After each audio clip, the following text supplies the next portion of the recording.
রাজশাহীতে দেশনেত্রী বেগম খালেদা জিয়ার রুহের মাগফিরাত কামনায় স্বেচ্ছাসেবক দলনেতার আয়োজনে দোয়া মাহফিল অনুষ্ঠিত।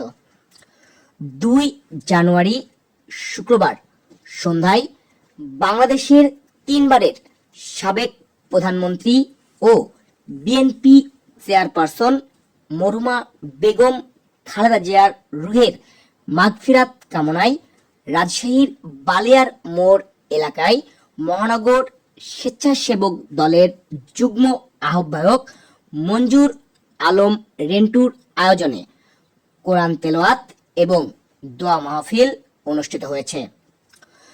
দোয়া মাহফিল অনুষ্ঠানে উপস্থিত ছিলেন হরিপুর ইউনিয়ন বিএনপির সাবেক আহ্বায়ক শামসুল হুদা, বিএনপি নেতা সেলিম, হরগ্রাম ইউনিয়ন কৃষক দলের সদস্য জামিনুল ইসলাম কালু, শ্রমিক দলনেতা মোস্তাকিম, ছাত্রনেতা শাহাদাত, যুবনেতা হামিম সহ স্থানীয় নেতাকর্মীবৃন্দ।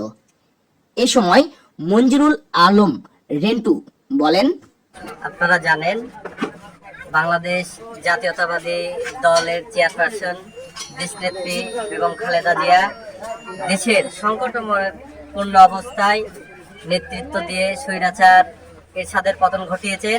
তিনি সব সময় সারা বাংলাদেশের মানুষ কিভাবে সুখে থাকবে, ভালো থাকবে সেই চিন্তাধারায় সারা বাংলাদেশের মানুষের অধিকার আদায়ের জন্য নেতৃত্ব দিয়েছেন। তার নেতৃত্বে সারা বাংলাদেশের আপামর জনগণ তার ডাকে সাড়া দিয়ে রাজপথে নেমে গণতন্ত্র পুনঃপ্রতিষ্ঠার লক্ষ্যে জানেন যে লড়াই চলমান ছিল।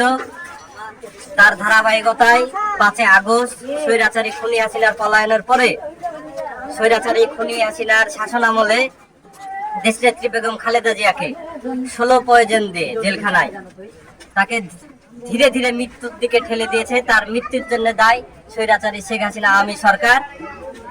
আর আমরা যেহেতু মহান আল্লাহ রাব্বুল আলামিনের কাছে আমরা সকলে দোয়া করব, মহান আল্লাহ রাব্বুল আলামিন যেন তাকে জান্নাতবাসী করে। তারপরে দেখেছেন তার ভালোবাসায় আপ্লুত হয়ে ঢাকায় আমি মনে করব যে বাংলাদেশে একটা বৃহত্তর জানাজা হয়েছে। সেই থেকে আপনারা দেখছেন যে আমাদের দুর্ভাগ্য যে আমরা দেখতে দেশনেত্রী বেগম খালেদা জিয়া দেখে যেতে পারলো না, যেহেতু জীবন যার আছে মৃত্যু তা অনিবার্য, এটা স্বাভাবিক। দেখে যেতে পারলো না যে স্বৈরাচার পলায়নের পরে দেশ পুনর্গঠনের। তাই আমরা সকলে, আমরা যেহেতু মানুষ, আমাদের তো কিছু করার নাই। তাই দেশনেত্রী বেগম খালেদা জিয়াকে মহান আল্লাহ রাব্বুল আলামিন যেন জান্নাতুল ফেরদৌস দান করে, আমরা সকলে তার জন্য দোয়া করব।